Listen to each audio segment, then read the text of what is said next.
Ever wondered what the difference between a £1, a £1 million and a £1 billion football pitch is? Well, today you're going to find out as I explore everything from the toilets to the turf. Also, at the end of this video, there's a surprising football pitch that could blow all of these out the water when it comes to price. First up, let's head to the £1 pitch. Right, so I've just arrived at the £1 pitch, and the first thing that's different to the other ones is that you've got to set everything up yourself. Now let's take a look at the changing rooms at this pitch, and to be honest, it looks very much just like a shed. I tried to get in, but the doors were either locked or just closed off completely. And for some unknown reason, there seems to be a lot of damage to the doors. There's also a sign telling you to clean up any dog poo, and surprisingly, a referee's room, which was quite unexpected, but once again, it seems like it's seen better days. There's also barbed wire all over the changing rooms for some unknown reason. So I resorted to kitting up on this little concrete seating area just outside, which did the job just fine. Now we have to make the journey to the pitch. Right, so one of the nightmares about this pitch is the fact you have got to walk about 400 metres to get to the actual goal. So once you've arrived at the pitch, you've then got to clean up any litter that's been left around. Now the goalposts aren't too bad, but the problem is you've only got one stanch. Next up, we have to bring our own net and put it up ourselves. This takes around 5 minutes.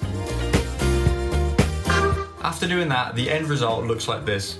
Not too bad. So the one thing with this pitch is the surface, and sometimes the grass is cut, sometimes it's not. It's just luck of the draw. As you can see, the grass is super long on the £1 pitch, which isn't great. But if you're lucky, you might come on a day where it's been freshly cut, which does make it a lot nicer to play on. Looking at the goal mouth, it's basically just dirt and causes the ball to bobble a lot, making it very difficult for the keeper, but more on that in a bit.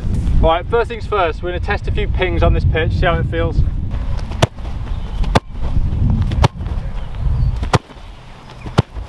It feels absolutely fine, and something that you can't replicate on AstroTurf is the feeling of striking a ball on grass. It's just so much nicer. Next up, I did a bit of sprinting and changing direction, and on this pitch I didn't really notice any negatives. Maybe in the winter that'd be a different story. Also, something that really surprised me was the dribbling. I thought it'd be a lot more bobbly than it is, although the main negative is the grass was very long, so it slowed the ball down quite a bit. You know what, that was actually not too bad at all. Next up, I wanted to pass the ball straight at the camera to see if there's any bobbles, and the ball did veer off course slightly. So I'm trying to find the lines, but it's very rare to actually find a day where the lines are showing on this pitch. This should be the corner flag right here, but as you can see, there's nothing to indicate where it ends. So yeah, not having the white lines is a negative. Sometimes they do put them on, but depending on the weather, they'll only last for a few days. Something else that you get with the £1 pitch, and certainly won't get with the £1 million or £1 billion pitches, is the fact that you get dogs chasing after the ball.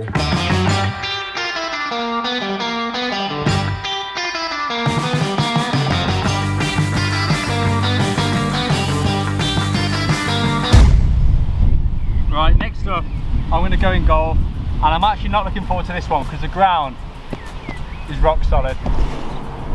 There's like little stones on the surface.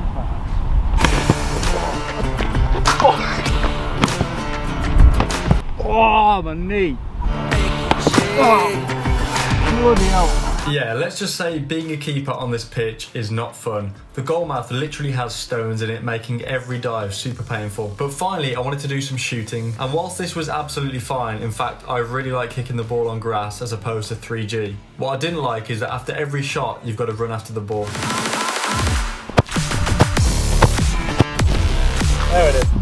Right, so that's the £1 pitch done, and honestly, it was better than I expected. But next up, we move on to the £1 million pitch. Check it out.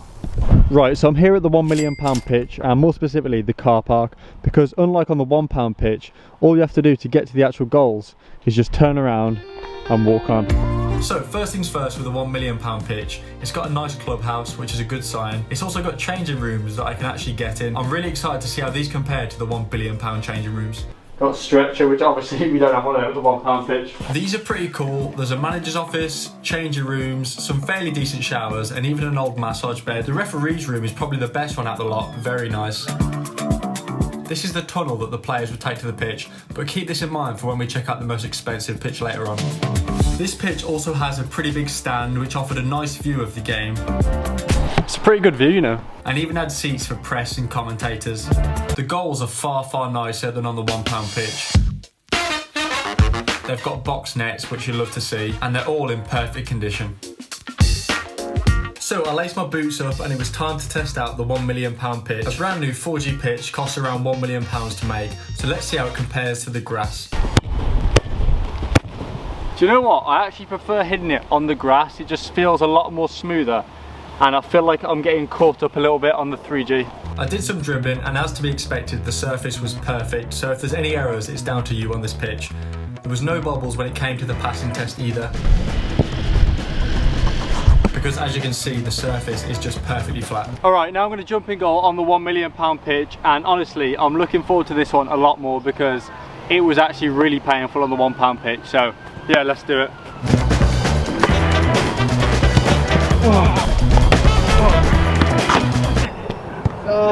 All I can say is that it's a lot nicer diving on 4G than the rocks and stones on the £1 pitch. I finished off with some shooting, and honestly it's really nice to kick a ball without being worried about it bobbling. And when the ball goes in these box nets, it just looks so much better. Now we're going to head to the £1 billion football pitch.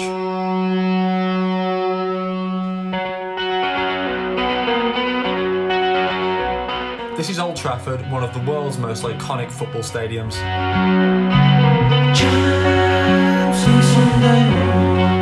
When I first walked out to see the stadium, this was an unreal moment. The amount of history here is just insane. To steal what you never could own, and race from this hole she calls home. I'm going to be checking out all aspects of this £1 billion stadium, but first off, let's start with the dressing rooms. So the changing rooms are obviously massive, with individual seats with players' names on it. There's a fridge full of sports drinks, and going into the next section there's even 2 ice baths. And comparing these showers to the last ones is different level. And then I got kitted up, and can we just compare where I put my boots on in the £1 billion pitch compared to the £1 pitch. This is me walking to the pitch at all the different price points. Here's just a quick reminder of the £1 million tunnel. Now here's the £1 billion entrance.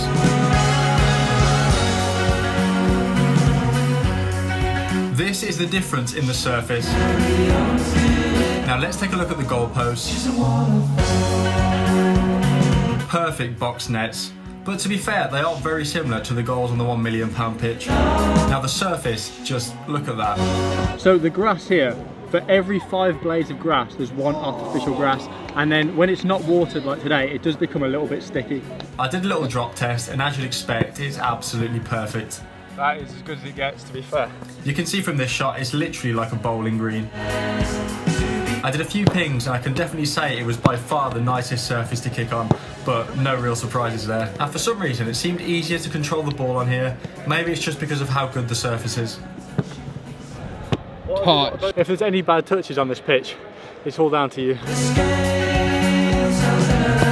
Dribbling on here was obviously just perfect, but as I mentioned earlier, the surface was a little bit sticky, so sometimes the ball would get stuck under my feet. I felt super quick running on here too. For some reason, like the £1 million pitch, 4G just makes me feel a bit slower. Next up was a bit of goalkeeping, and realistically I don't think there's much difference between diving around on this pitch and the £1 million 4G pitch. And the final thing to test on this pitch was the shooting, and it was just the dream. Now, as I've finished testing out this pitch, there is one more surprising place that could be worth more. Let's get on the train and head to London.